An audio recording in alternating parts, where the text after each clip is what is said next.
Here's a preview of what you'll hear on this episode of Beyond the Wheel. Typically, homes has been a majority of the ones that I've done. Campgrounds, I haven't had any requests. I will. I have no problem going to a campground to get a detail done. But what I found is sometimes it's a little bit easier if they have a side yard access at the house and the trailer's already dropped there. Easy to show up there, get it done. It's a low stress setting for the customer. They just say, hey, let me know when it's done. They walk out, take a look.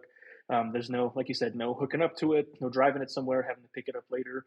When I'm done, I pack up and I'm on my way. And the trailer's right where we left it. Now enjoy the show.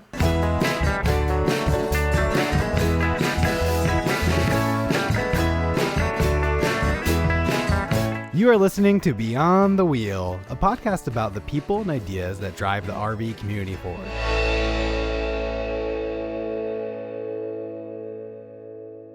Looking to get out there and stay out there?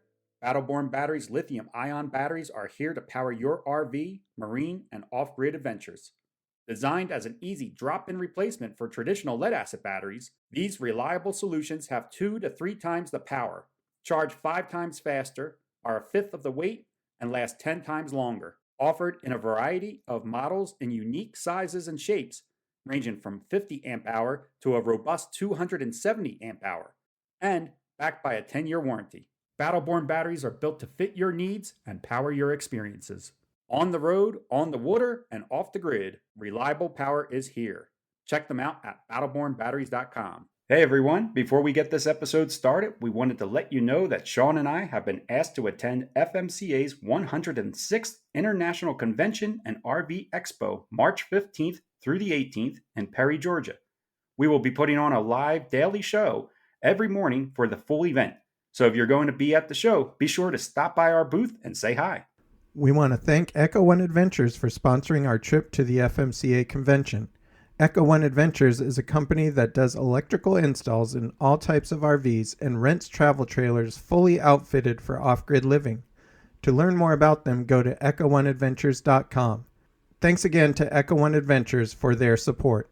One of the chores of owning an RV is keeping the exterior clean and protected. Most of the time, it is kept outside, taking a beating from the weather.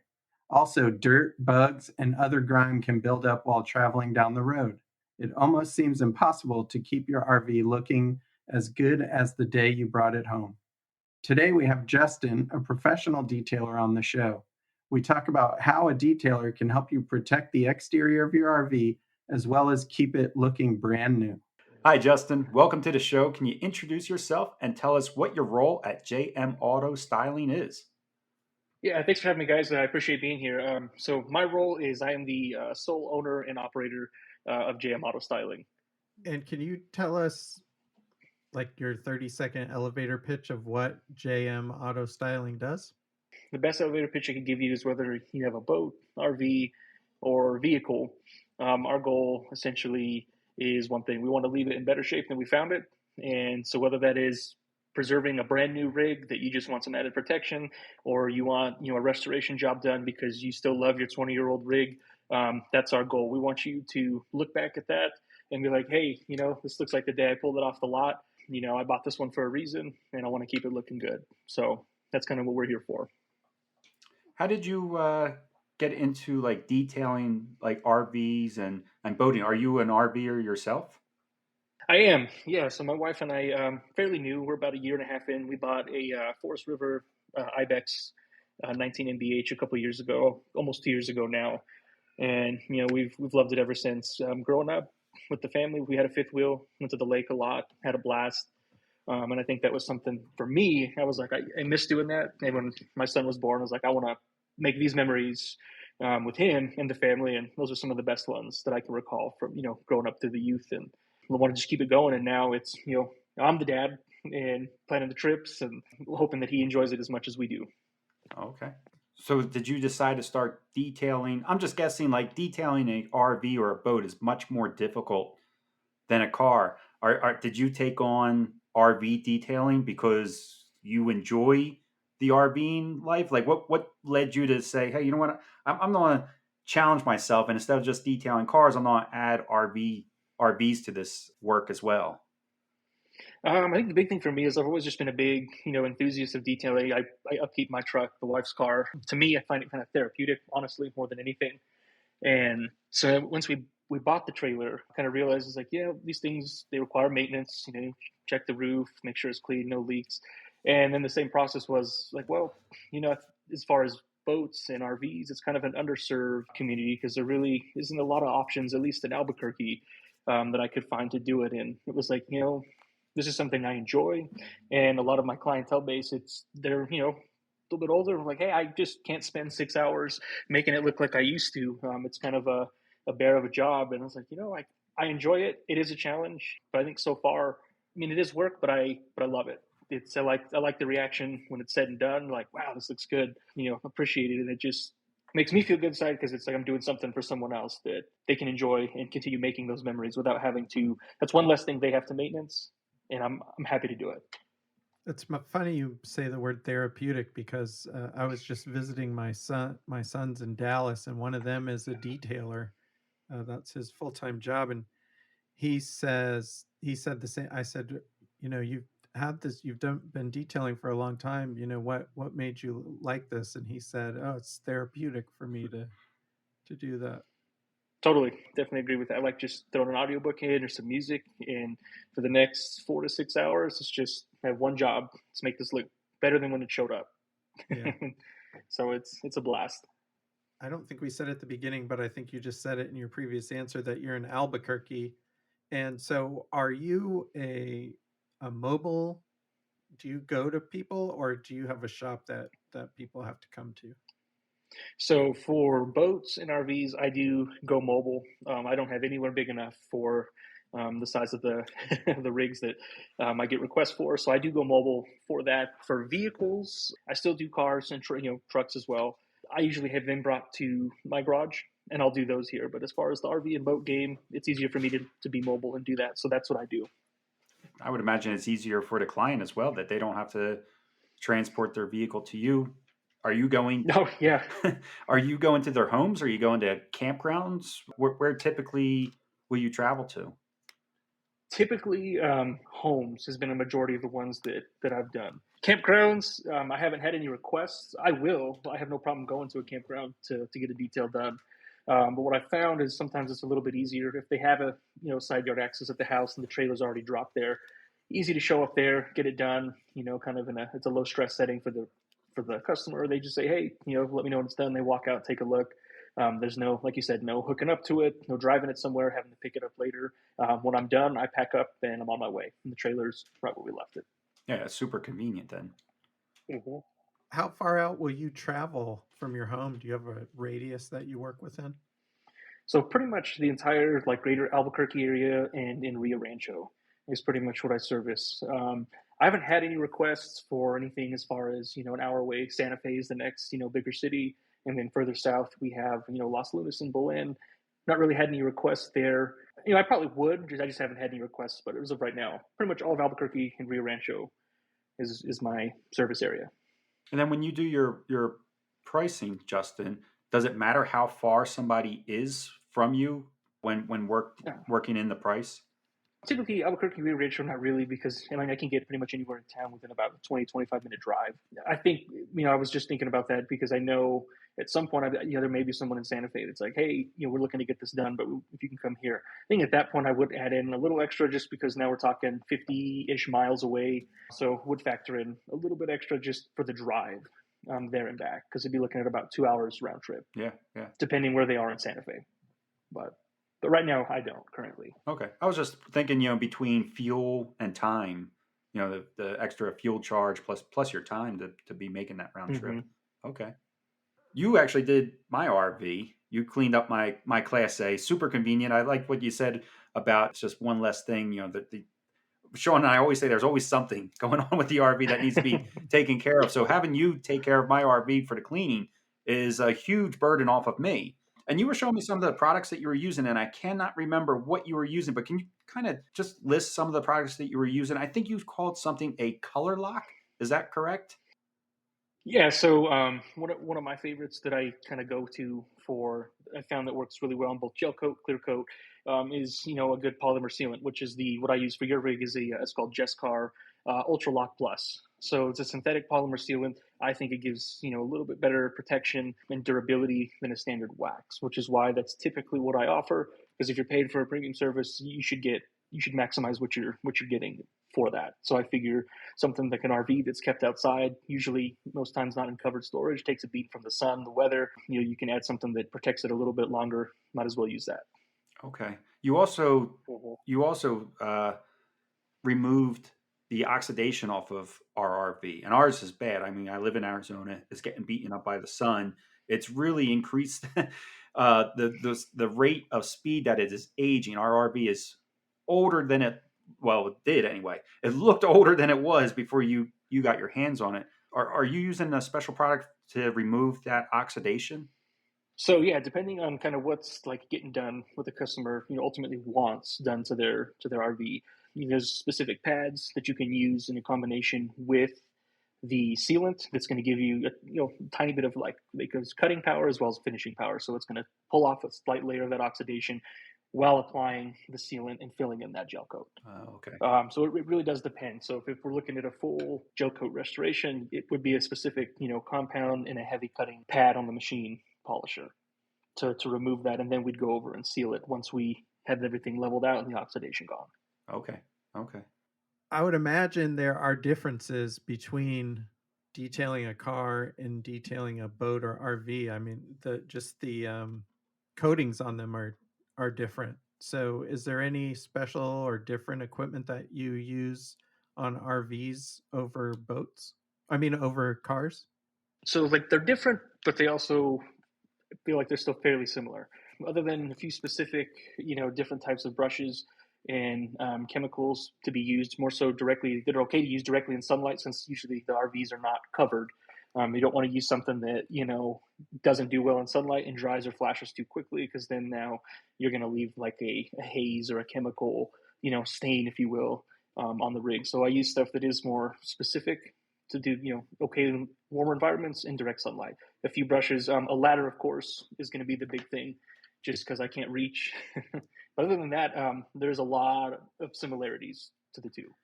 I didn't realize that different waxes had a different, like, sunlight, no sunlight, that type of stuff. Yeah, neither did I I. didn't know that. No, I I always didn't thought know you that. did it So in the yeah, for sun. the waxes and stuff are fine. It's usually the cleaning chemicals that you don't want in Uh, direct sunlight, and that I should clarify. Yeah, more specifically, any of the snow foams or the shampoos, those are the ones that, depending on their chemical breakdown, they just don't do well in sunlight, and they dry before you have a chance to actually dry the RV and rinse it, and you don't want that to dry. So that's where you change it up a little bit for that process. I didn't know that either. no, same. It kind of makes sense though, I guess, with an RV, the size that it is. It Mm-hmm. by the time maybe I don't know, maybe you start washing, and but if you would wait, I guess till you got to the very end, that could be a pretty long time before you went back for like rinsing and stuff Mm-hmm. like that. So that makes sense. Are you using? I think you do, but I'm not. I can't remember. Are you using a pressure washer? I think you use some type of what are you using to like reach everywhere? So I have a pressure washer that I use, and then I have its a little extension to the quick connect gun, and between that and then just my arm span, I usually can reach with standing up there without the ladder. I can reach the top minus the roof without from the ground. So that between that, it's not a big deal for that. So I remember you being a pretty tall guy, and that you did have the ladder. hmm Okay, so you're using like power equipment too to help you get the job done, I guess, quickly and efficiently too. It's not. It's still backbreaking, I would imagine. It's still hard work. Are you typically just able to do one vehicle, like one RV a day? Is there ever days that you'll try to tackle two in the same day? typically no, Okay. because I am a one man show for the time being. So pretty much anything that's right about 25 feet or up will take me 5 to 6 hours, depending on what's getting done. I've definitely been working to kind of be more efficient in that aspect. But if it's for the service we did for years, it takes time, Yeah. is what it does. Going through it with the polisher, doing a small section at a time, make sure everything looks good. You don't want to rush that, so I don't want to put my name on it if it's not going to come out good. Okay. So if I could rush through it and get them done, but then I'm kind of sacrificing quality at that point. So usually 1 RV a day, cars 2 or 3, depending what's getting done. Okay, that makes sense. Mm-hmm. Will you do interiors of RVs as well? Like, stains, carpets, things like that? Or are you strictly an outside detailer? Right now, just exterior. I do get that every now and then. I think the biggest thing there is some of the ones that have asked have been 46-foot toy haulers, and it's like I don't have enough time in one day to do the exterior and tackle the interior. So usually I tell people exterior only. That may change. I don't see anytime soon, partially because I think I see it as that's more of just like cleaning my house, because it is a big living space, and because if you ask my wife, she'll say that I don't do that very well. So I'll stay away from that. Yeah, I was thinking what you said, like a huge Class A, there's not enough hours to do both in one day. It would have to be multiple days. It'd be a weekend job for sure. Yeah. You said you're currently working alone at the moment. Do you have plans of expanding? Is that something that you think about for further down the road, or do you think you just prefer keeping it, working alone, just doing it yourself? So I would like to do, expand, add, maybe 1 or 2 people, because then we could legitimately, offer more than one slot on a day for a bigger rig, because then it's, we have 2 people. Even having a second person would be huge as far as cutting down time between me having, one person go through and wash, immediately have the person behind you follow to dry, you go through and apply the sealant, have a person come behind you to wipe off the excess and buff to a nice shine. And that's where it can really benefit having people. Right now, I think the plan is to just get up and go on 100% full time before I expand, because it's close, but not quite there yet to make the jump full time by myself. Once I'm there, kind of get that established, definitely look to add at least 1 person.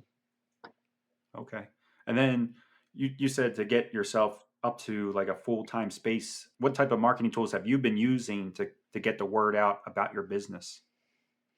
Honestly, not a lot. It's going to be social media. I found just getting people, friends and family, to share a post does a lot, because some people have thousands of Facebook friends or Instagram followers, potentially, and they say, hey, this guy did a good job here. They're interested in this service. Definitely reach out. Between that and word of mouth really has been the biggest benefit for JM AutoStyling.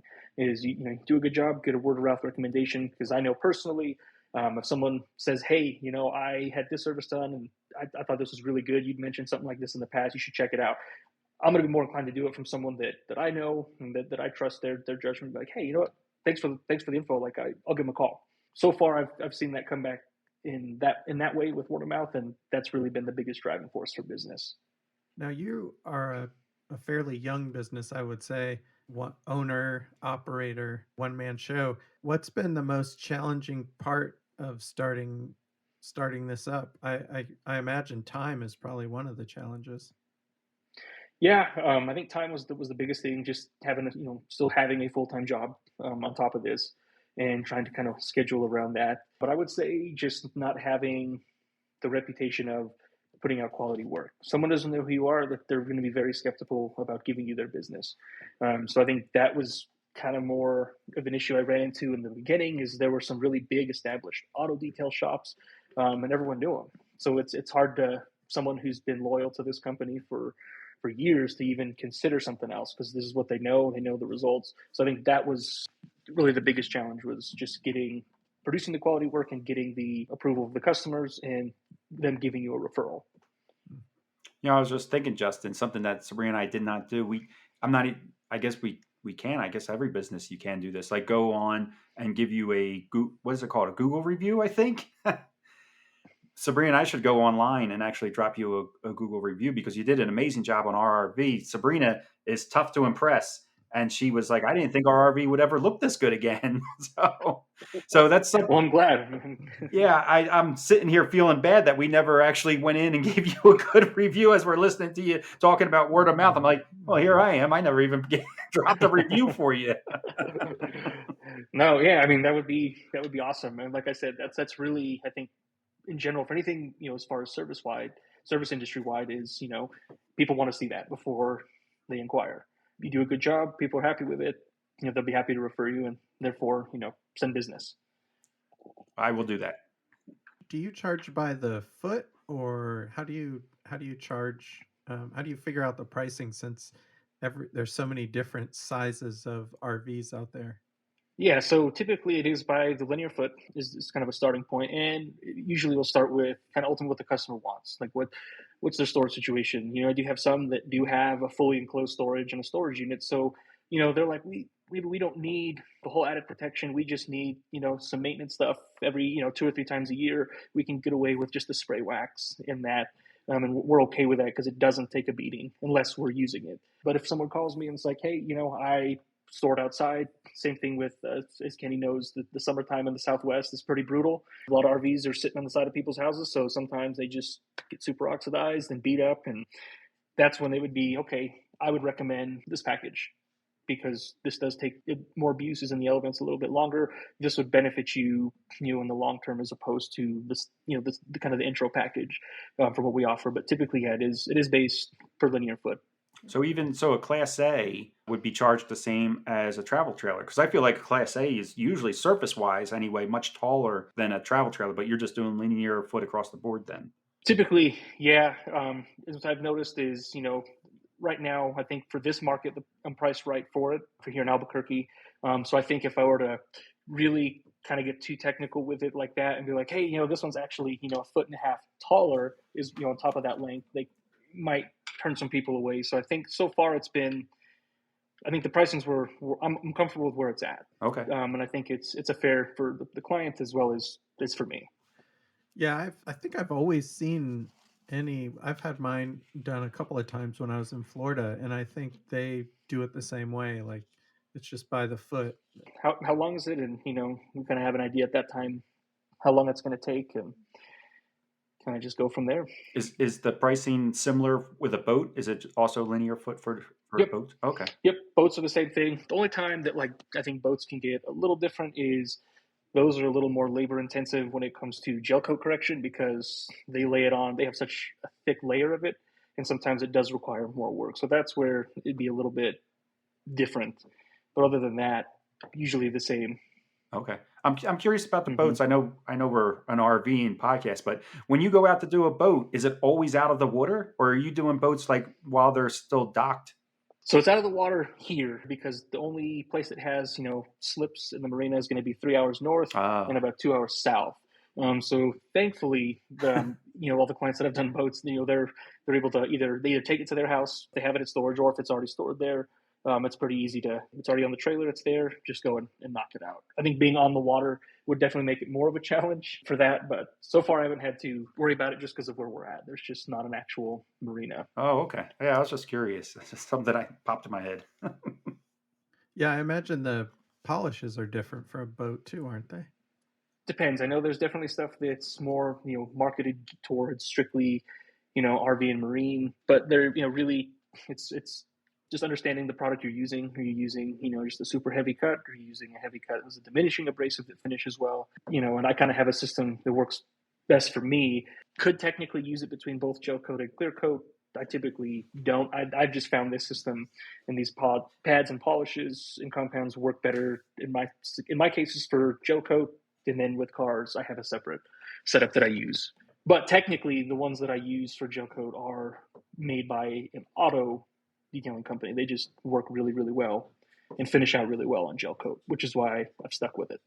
Yeah, so you've just learned over time, trial and error on the best stuff, I guess. Mm-hmm. Because it's like, it's not bad to use stuff that's marketed strictly for boats and RVs, but it also doesn't mean you can only use these products. That's what I've learned is I've gotten really good results with stuff that's not technically marketed as RV and marine compounds and polishes, but they work really well. Have you had an issue with supplies at all? Everybody was talking about supply chain issues. Were you having trouble getting any type of supply, whether that be your pads or polishers or anything like that? So pads, for some reason, seem to be an issue to get a hold of, and just really long shipping times for just specific ones, like the ones I use the most for boats and RVs, seem to be just, hey, place an order. It's like, cool, 4 or 5 day shipping ended up being only 7 or 8 days. So I just had to make sure when I place an order, I'm going to add 2 or 3 more just to make sure I have them. I don't have to push a detail back because I don't have equipment. Not as bad as some people have had it with supply issues, but I've definitely noticed bigger delay in shipping times. What's the best way for someone to get a hold of you if they want you to work on their RV or boat? You can email me, Justin at JM AutoStyling.us, or my cell phone is also my work phone. I have it with me 24 hours a day. So usually just give me a call, shoot me an email. Social media also is another way. I only have really only heavily focused on Instagram right now. In the works of getting the Facebook set up because I figure I need to at least do both. Those are the two big ones that majority of people seem to be on. Mm-hmm. So I need to take advantage of that. And are those JM AutoStyling? Is that? They are. Yep. At JM AutoStyling for Instagram, and then the Facebook page will just be JM AutoStyling once it's finished and kind of set up the way I want it. Yeah, we'll put the links for that in the show notes. If you want, you can let everybody know what your phone number is right now. It's up to you if you don't want to. Mm-hmm. Oh, yeah. No, absolutely. So the phone number is going to be 505-417-3843. And then when you said that's your personal, so when somebody calls, they're talking directly to you. How long do you think you will continue to do that for? I'm just curious because I used to be a business owner myself. I had a vending company, and I quickly had to separate my personal number from my work number because it was driving me nuts. Once it gets to that point, I might just look to add another cell phone to the Verizon plan, and that'll be the business phone. But for the time being, it's not too bad. I'm usually pretty good at getting back to people within a half hour of calling, unless like I'm asleep.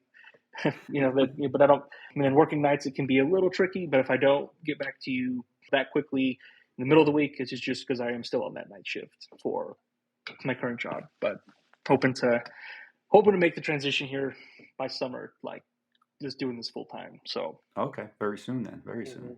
Yeah. Kenny let me know right away about the RV and we have you on the show. So I think that can let people know how good your work is because Kenny brought you on the podcast. So. Yeah, no, absolutely. If he was pissed, he wouldn't have had you on. I would think so. Yeah, I was like, I would have hoped he would have told me at the time the pickup if he wasn't happy. But I was like, but I didn't get that impression at all. I was like, they seemed happy. I was happy because they were happy. That's great. Yeah. Well, Justin, I think that's all of our questions. But before we let you go, is there anything we might have missed or that you want to add to the conversation?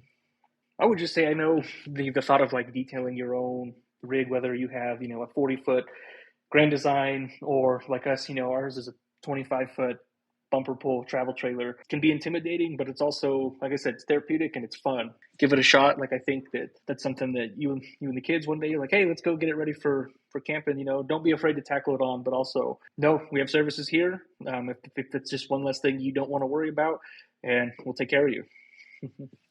Yeah, I'm all about letting somebody that can do it more efficiently than me do it. So, well, thanks for coming on. We really appreciate you taking the time out of your seems like a busy schedule. Yeah, I appreciate you guys. Thanks for the opportunity. This was fun. Thanks, Justin. Hope you enjoyed this episode with Justin. Sabrina and I are very happy with his work and make an RV look better than it has in years. If you are traveling through Albuquerque, New Mexico, be sure to give Justin a call to have your RV washed and detailed. It's truly a nice experience to see the transformation done without needing to break your back. For more information on JM AutoStyling, check out the show notes for his social media links, as well as his website info. Or, of course, you could just give him a call as he provided his phone number right here on air. Take care, everybody, and safe travels. Looking to get out there and stay out there?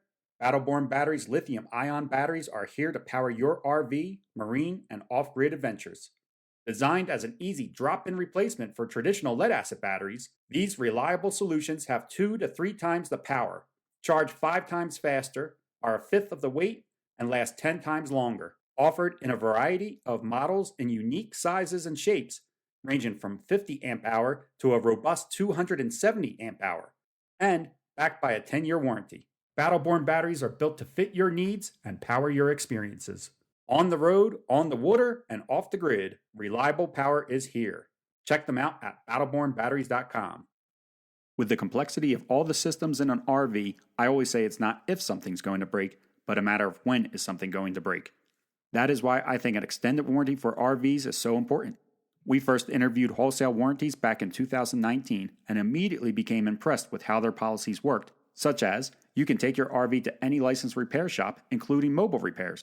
They also have personalized service plans, making sure you are getting the right policy for your needs. And if you think your RV is too old for a policy, you might be surprised to hear that RVs up to 20 years old can still be approved for a policy. That is more age lenient than most RV parks I've stayed at. Go to wholesalewarranties.com/beyond the wheel or click the link down below in our show notes to get your free quote today.